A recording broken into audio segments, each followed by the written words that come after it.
Je veux enfin avoir un mot pour ceux qui ont voté aujourd'hui pour Madame Le Pen.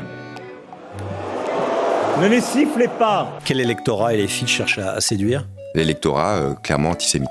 On ne peut plus battre dans nos démocraties l'extrême droite simplement avec des arguments historiques et moraux. Les positions de la France insoumise sont bien connues, avec beaucoup d'ambiguïté. À l'Assemblée, le Rassemblement national et ses 89 députés ont raflé 2 postes clés. Sébastien Chenu et Hélène Laporte, élus vice-présidents. Il y en a 6 au total.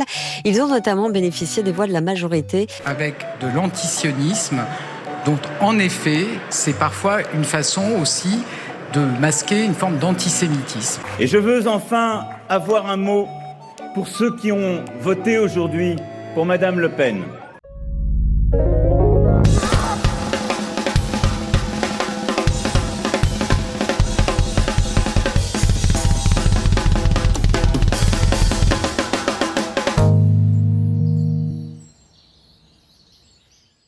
On se rappelle qu'au mois d'avril 2022, Emmanuel Macron, chef de l'État français et candidat à sa propre succession, avait décrété avant le second tour de l'élection présidentielle qu'il opposait une nouvelle fois à Marine Le Pen que pour combattre l'extrême droite, la diabolisation et les leçons de morale, ça ne marchait plus. Plutôt que de culpabiliser les électeurs et électrices du Rassemblement national en leur rappelant par exemple qu'il n'est pas exactement anodin de voter pour ce parti dont un ancien président a été plusieurs fois condamné pour antisémitisme et pour négationnisme, il valait mieux souligner que le projet de Marine Le Pen était, je cite, une arnaque, expliquait alors la députée macroniste Aurore Berger, devenue depuis ministre chargée de la lutte contre les discriminations. Pour convaincre, moi je préfère qu'on conduise cette réforme à son terme, quitte peut-être à revoir son rythme, pour sauver encore une fois notre système de retraite, plutôt que de prendre le risque de dire voilà, c'est un dogme, on est inflexible, on bougera pas. Ouais. La vraie différence par rapport à Marine Le Pen, c'est qu'elle est dans une arnaque très claire sur le système de retraite aujourd'hui. Après sa réélection, Macron s'est équipé d'une nouvelle première ministre, en la personne d'Elisabeth Borne, et les macronistes ont immédiatement commencé à faire de magnifiques cadeaux à cette même extrême droite qu'ils prétendaient combattre efficacement. Ils lui ont par exemple offert, dès le mois de juin 2022, 8 semaines après la réélection d'Emmanuel Macron, 2 vice-présidences de l'Assemblée nationale. À l'Assemblée, le Rassemblement national et ses 89 députés ont raflé 2 postes clés. Sébastien Chenu et Hélène Laporte, élus vice-présidents. Il y en a 6 au total. Ils ont notamment bénéficié des voix de la majorité. Quelques mois plus tard, ils ont défilé contre l'antisémitisme avec le Rassemblement national. En tête de la marche, côte à côte, d'anciens présidents, la première ministre, les présidents du Parlement, d'anciens premiers ministres. Marine Le Pen est restée en fin de cortège, malgré les protestations de certains manifestants. Et quelques semaines après, ils ont fait voter une loi sur l'immigration dont Marine Le Pen a constaté que son adoption constituait pour son parti une magnifique victoire idéologique. On peut tout de même se réjouir d'une avancée idéologique, d'une victoire même idéologique du Rassemblement national. Elle avait parfaitement raison, et ce dernier épisode est particulièrement intéressant, car il montre que lorsque les macronistes prétendent attaquer l'extrême droite sur son programme, plutôt que sur le terrain de la morale, ils s'alignent en réalité sur ce programme. Mais cette complaisance n'a pas empêché Elisabeth Borne, qui n'était donc pas à une inconséquence près, de déclarer au mois de mai 2023 que le Rassemblement national, cofondé notamment par un ancien Waffen-SS et un ancien milicien, était selon elle un parti héritier de Pétain. Je ne crois pas du tout à la normalisation du Rassemblement national. Je pense qu'il ne faut pas banaliser ces idées. Ces idées sont toujours les mêmes. Alors maintenant, le Rassemblement national y met les formes, mais je continue à penser que c'est une idéologie dangereuse. Héritier de Pétain ?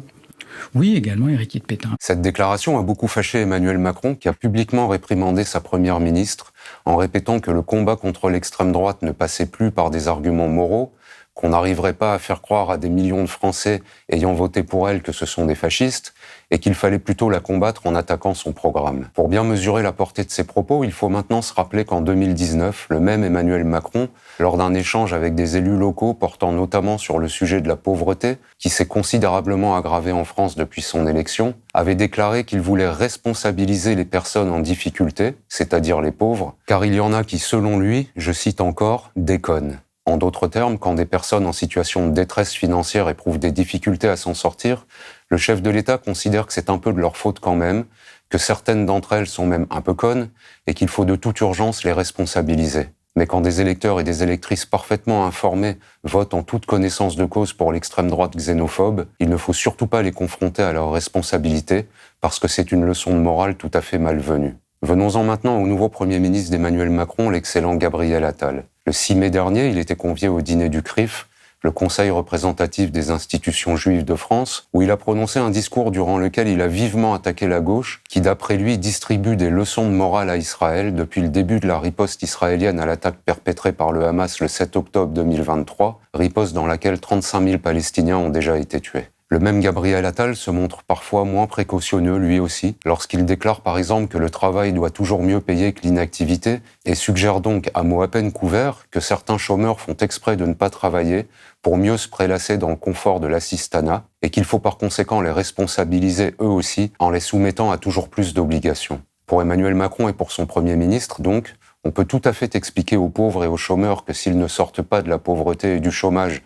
c'est parce qu'ils déconnent, ce ne sont pas du tout des leçons de maintien déplacées. En revanche, il est inadmissible de demander la fin d'un massacre dans lequel 35 000 personnes ont déjà été tuées, ou de reprocher à des électeurs de voter pour un parti d'extrême droite, car ce sont là des leçons de morale inutiles et choquantes. C'est déjà très instructif pour ce que ça révèle précisément de la morale très élastique du macronisme. Mais le plus intéressant et le plus révélateur est que les macronistes utilisent précisément pour disqualifier la gauche antiraciste et sans que jamais personne ne les confronte à cette spectaculaire contradiction, les arguments dont ils soutiennent par ailleurs qu'il ne faut pas les employer pour combattre la droite xénophobe. Le 10 octobre 2023, Gérald Darmanin, ministre de l'Intérieur d'Emmanuel Macron, a ainsi déclaré à la télévision que la France insoumise, qui se bat depuis toujours contre le racisme, n'avait, je cite, « pas démontré qu'elle n'était pas antisémite ». La France insoumise est antisémite ?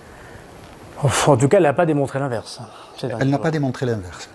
Si on avait mauvais esprit, on serait presque tenté de rappeler que Darmanin a publié en 2021 un livre dans lequel il dissertait très tranquillement sur ce qu'il appelait les difficultés liées à la présence en France, à l'époque napoléonienne, de dizaines de milliers de juifs qui, selon lui, faisaient naître des troubles et des réclamations. Ou de rappeler que quelques mois plus tard, le même Darmanin a cité, dans un discours prononcé à la tribune de l'Assemblée nationale, l'historien Jacques Bainville, qui était membre de l'Action française, le mouvement royaliste de l'idéologue Charles Maurras, grand théoricien de l'antisémitisme d'État, condamné à la réclusion criminelle à perpétuité et à la dégradation nationale en 1945 pour haute trahison et pour intelligence avec l'ennemi nazi. Plus récemment, le 8 mars dernier, c'est le député Sylvain Maillard, président du groupe macroniste à l'Assemblée nationale, qui a très tranquillement déclaré sur une chaîne de télévision du groupe Bolloré, où a longtemps officié un éditocrate qui estime que Pétain a sauvé des Juifs et qui est aujourd'hui poursuivi pour contestation de crimes contre l'humanité, que la France insoumise cherchait, je cite,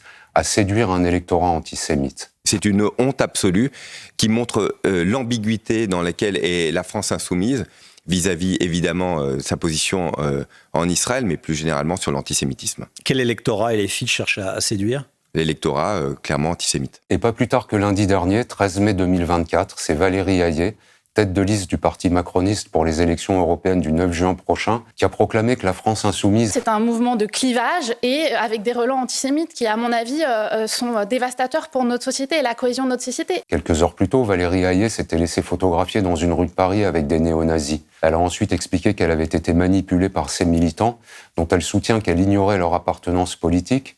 Et elle a déclaré... Je trouve ces pratiques minables, lamentables, d'aller essayer de piéger un adversaire politique avec une photo, plutôt que d'aller à la confrontation sur le fond et le débat des idées. Avec des extrémistes de droite, qu'elle qualifie elle-même de néo-nazis, cette eurodéputée macroniste voudrait donc débattre sur le terrain des idées. Mais avec la France insoumise, elle préfère se placer sur le terrain des accusations calomnieuses. Ce qui tient lieu de morale aux macronistes peut donc se résumer ainsi. Premièrement, pour combattre l'extrême droite qui a compté dans ses rangs des collaborateurs des nazis, il ne faut surtout pas rappeler qu'elle a compté dans ses rangs des collaborateurs des nazis, car selon Emmanuel Macron, ces leçons de morale ne marchent pas. Mais deuxièmement, pour disqualifier la gauche antiraciste qui a toujours dénoncé l'antisémitisme, et pour mieux l'empêcher de dénoncer à Gaza un massacre dans lequel 35 000 personnes ont déjà été tuées, il est tout à fait permis, et il est même recommandé, de décréter que cette gauche est antisémite, pour mieux lui infliger l'une de ses prétendues leçons de morale. En d'autres termes, il ne faut surtout pas attaquer l'extrême droite pour ce qu'elle est, mais il faut absolument attaquer la gauche pour ce qu'elle n'est pas. C'est à cela que sert la morale chez les macronistes, elle permet de dédiaboliser l'extrême droite pour mieux diaboliser ceux qui la combattent réellement. Ça a toujours été très dur pour nous,